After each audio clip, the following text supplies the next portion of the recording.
베트남이 대한민국 국민들을 격리한 시설은요, 정말 경악을 금치 못하는 그런 시설이기 때문에 저희가 보도를 드릴 예정으로 있습니다. 대한민국 사람들을 격리한 나라들, 지금 격리되어 있는 대한민국 국민이 현재 1200명이라고 외교부가 파악하고 있다고 합니다. 1200명, 말이 1200명이지 굉장한 대한민국 국민들이, 굉장한 수의 대한민국 국민들이 격리되어 있습니다. 중국에는 960명, 베트남에 270명, 러시아, 키르기스탄, 카타르에 각 10명씩, 그리고 인도, 벨라루스, 타지키스탄, 우즈벡 등에 1명 내지 2명이 격리되어 있어서요, 총 1200여 명이 격리되어 있다, 이렇게 말씀을 드릴 수가 있겠습니다. 그런데 제가 살짝 지금 위에 보여드리는 사진이 베트남의 수용소 사진인데요. 하나하나 좀 찝어서 말씀드리도록 하겠습니다. 예, 최근 얘기입니다. 최근에 한국인들이 베트남에 비행기가 내렸습니다. 예, 여기만 보면은 그냥 외곽에 있는 버스 터미널 같은 그런 느낌이에요. 예, 근데 지금 앞에 보시면요, 예, 경찰이 앞에서, 경찰 내지는 군인이죠. 군인이 앞에서 위압적인 태도로 서 있습니다. 소위 말한 짝다리를 짚고 서 있고, 대한민국, 예, 군인들이죠. 예, 그리고 대한민국 국민들이 짐을 이렇게 싸우고 있는데요. 사실 이분들 같은 경우는 스스로 다 마스크 다 쓰고 있는 상황이고요. 어떻게 보면은, 혹시나도 모를 우한폐렴, 남들에게, 전염되지 않게, 사실은 이분들은 오히려 지금 확진자들이 아니기 때문에 전염되지 않게가 아니라 남들로부터 전염되지 않기 위해서 쓰신 분들 아니겠습니까? 네. 그런데 지금 이렇게 강압적으로 이렇게 질서 유지를 하면서 데리고 간 건물이 바로 이 건물입니다. 지금 건물 외관을 보세요. 아, 저 공포영화 세트장 같은데. 예, 군 막사라는 말이 지금 있는 상황인데요. 일단 외관이 이렇습니다. 지금 보시면은 창문에 유리창이 제대로 없는 상황이죠. 창살만 있고 유리창이 제대로 없는 상황입니다. 예. 예전에 제가 훈련소에서 화생방 훈련 딱 그렇죠. 맞아. 게다가 외벽의 색깔도 바래져서 정말 을씨년스럽게 짝이 없습니다. 예. 아, 무섭겠다, 가보시는 이게 지금 분들. 여러분들이 도대체 이게 어느 지역이냐 물어보시는데 호치민 외곽으로 지금 알려져 있고요. 여기에 저희에게 제보를 해주신 분은 대형교회의 그 협동 목사로서 이제 선교사로 파견된 분이 지금 이렇게 사진을 보내주신 겁니다. 그리고 숙소, 침소를 말씀드리자면은 이렇게 2층 침대가 있는데 저희가 이렇게 확대해 봤는데 보통 보면 우리가 생각했을 때 침대다 그러면 매트리스가 깔려 있어야 되잖아요.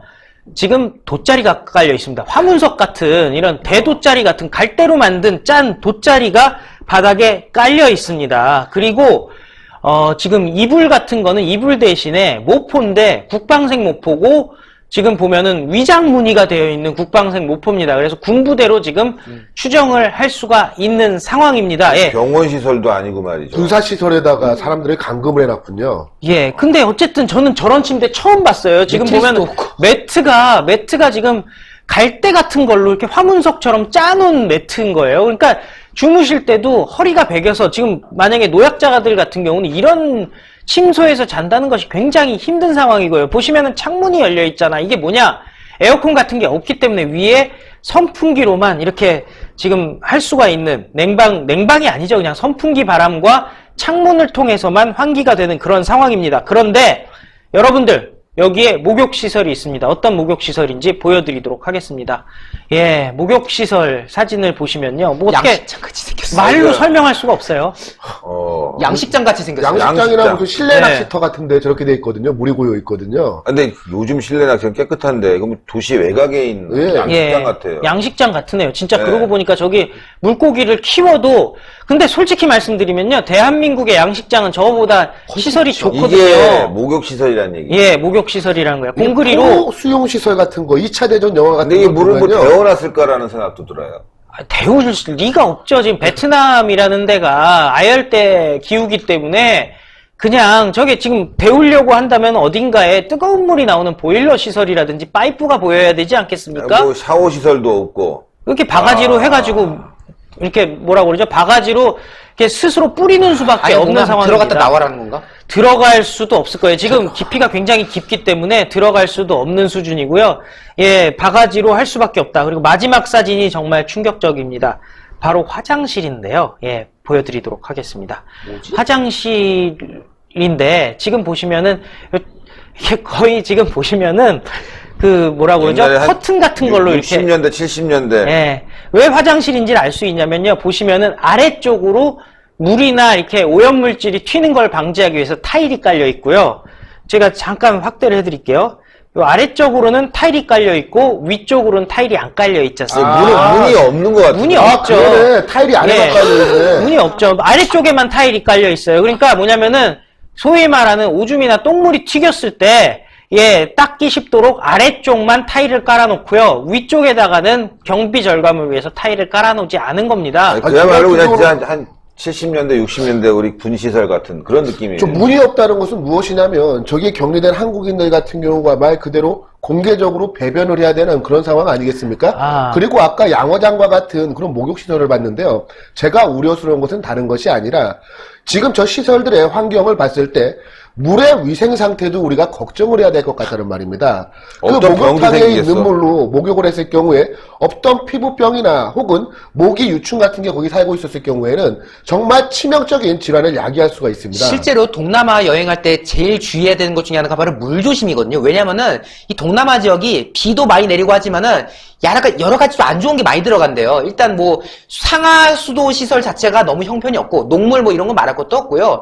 그리고 물이 나라마다 약간 좀 질이 좀 다르지 않습니까? 이 동남아 쪽 자체가 물 성분 자체도 별로 피부에 좋은 성분이 아니에요. 그리고 아까 말씀하셨지만은 저런 시설 같은 경우는 일단 제대로 된 수도 시설을 기대할 수도 없는 건데 그럼 거기에 모기 유충 이런 것들이 만약 들어가면 박테리아라든가 이런 게 들어가면은 그냥 그걸로 또 병 걸리는 거 아니겠습니까? 그리고 지금 여기에는 남녀가 둘 다 이렇게 수용이 돼 있는 것으로 느껴지는 상황이고요. 알려지고 있는 상황인데 중간에 있는 그런 문에만 지금 얼기설기 커튼이 돼 있지 않습니까? 네. 지금 저희가 추측할 수 있는 것이 임시로 지금 여성분들이 와 있기 때문에 저걸 달아가지고 막아놓은 거고 남성들 소변 같은 경우는 지금 여성들이랑 같이 쓰는 시설임에도 불구하고 막아놓을 수가 뭐, 없는 상황으로 예측이 되는 거죠. 군시설이라는 게 대부분 남성들의 시설이기 때문에 이주희 기자, 네. 이거 보면서 어떤 느낌이 들어? 이거 아, 너무 수치스럽죠, 사실. 네. 제가 예전에 이제 미얀마 국경지대에 한번 간 적이 있는데, 그때가 너무 생각이 나는 게,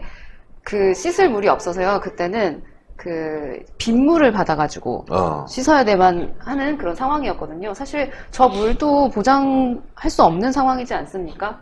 정말 여성으로서 만약에 이런 화장실을 사용해야 된다고 하면 굉장히 모욕감이 들고 수치스러울 것 같습니다. 그리고 이곳에 하루 이틀도 아니고 14일 동안, 왜냐면은 알려진 바로 우한폐렴의 잠복기가 14일경으로 알려지고 있기 때문에 14일 동안 이곳에서 지내야 된다라는 소식입니다. 저분들은 결국 지금 베트남 여행 가서 사실 숙소나 이런 거 다 예약했지 않을까요? 예약해가지고 베트남의 면면을 보면서 뭐 쌀국수도 먹고 뭐도 하면서 그렇게 시간을 보낼 거라고 생각하고 있는데 결국 이게 뭡니까? 정부가 대응을 못하니까 무능한 대응으로 대한민국이 지금 우한폐렴 지옥이 돼버리고 그거를 이제 해외에서 봤을 때는 야 저기는 우한폐렴 오염 국가인가? 이런 이제 생각하게 되는 거죠. 특히 베트남이 얼마나 예민한 나라입니까? 지금 베트남 같은 경우는요 경제적으로 연관이 매우 짙은 중국조차도 이 항공기를 다 끊을 정도로 아주 강력하게 대처했거든요. 그렇기 때문에 16명 확진자에 그치고 지금 그 16명은 다 지금 격리 해제됐습니다. 베트남은 지금 이 우한폐렴 청정국인데요. 그런 상황에서 한국인들 들어오는 게 이제 두려우니까 지금 이렇게 하는 거예요. 결국 지금 그 피해를 누가 받고 있습니까? 우리 국민이 국민들이 이렇게 보는 당하는 거죠. 거예요. 이 무슨 전쟁 무슨 포로도 아니고 이게 뭐 하는 짓입니까? 저희가 베트남을 욕하려고 하는 건 아니겠죠. 아니에요. 예, 뭐 베트남도 사정이 있고 있죠. 뭐 호텔이라는 시설이라는 게 또 한국인들만 위해서 호텔을 다 비울 수 있는 입장도 아니다 보니까 군시설을 이용할 수뿐이 없는 상황. 뭐 그런 걸 다 이해해도 좀 참혹하네요. 그러니까요. 지금 시설들 같은 경우에 사실 대한민국 같은 경우에는요. 이렇게 외국인들을 수용해야 될 때는 그래도 국격이란 게 있지 않습니까? 나라의 체면이 있기 때문에 가능하면은 좋은 시설에서 지낼 수 있게 하려는 거고요. 여러분들 잘 아시지만 대한민국에 외국인 감옥이 있습니다. 그 외국인 감옥 가면 호텔처럼 만들어놨어요. 그렇죠. 청주 외국인 교도소는 예. 거기에 식단은 한국인 재소자에 비해서 훨씬 그 가격이 더 비싼 식당이고요. 거기서 이제 수용이 되어 있으면서도 한국 문화와 언어를 배울 수 있는 기회 역시 많이 주어진다고 합니다. 심지어 외국인 재소자들 같은 경우는 각종 문화 여가 생활들도 즐기고 있어서 내국인과 비교해서 심각한 역차별이 아니냐고 하는 지적까지 나오고 있는 상황입니다. 네. 정말 말이 안 되는 상황인데 그럼에도 불구하고 우리 대한민국 국민들, 현재 격리된 분들 같은 경우는 죄인도 아니잖아요. 그리고 현재 감염된 분들도 아닙니다. 그냥 대한민국 국민이라는 이유로 한국발 베트남행 비행기를 탔다는 이유만으로 이런 식으로 집단으로 정말 말도 안 되는 시설에서 지금 14일 동안 격리가 돼야 되는 그런 상황, 결국엔 누가 만들었겠습니까? 예. 문재인이 만들었겠죠. 여러분들 군사시설은요, 쉽게 사진을 찍을 수가 없어요. 외부인이 들어와서 베트남에 이렇게 열악한 막사의 상황 해가지고 사진 찍으면은 베트남 군인들이 가만히 있겠습니까? 이거는 뭐냐면 실제로 여기에 입주했기 때문에 찍을 수 있는 사진이고요. 그 다음에 여러분들 제가 잠깐 확대해드리면 요 가방이 사제 가방이 들어있잖아요. 예, 마스크 그러네. 쓰고 있지 않습니까? 이거는 마스크 쓰고 앉아있지 못 않습니까? 봤어. 예, 그러니까 이거는 뭐 빼도 박도 못하는 상황입니다. 예, 빼도 박도 못하는 상황이고 이 정도 포단 요 정도만 주고 매트리스를 전혀 주지 않는 것이 지금 대한민국 국민들에 대한 어떤 처우다 이렇게 말씀드릴 수 있는 거죠. 이분들 얼마나 황당할까요? 2층 매트리스에 또 좁게 예. 있다 보니까 이것도 하루 이틀도 아니고 15일이나 있다 보면 이거 장난이 아니거든요, 여러분들. 이거 왜 이렇게 됐습니까? 바로 문재인 정권 때문에 지금 이렇게 된 거 아니겠습니까? 심판해야 됩니다. 신의 한 수의 구독, 좋아요 버튼을 눌러주세요. 구독과 좋아요는 신의 한 수의 큰 힘이 됩니다.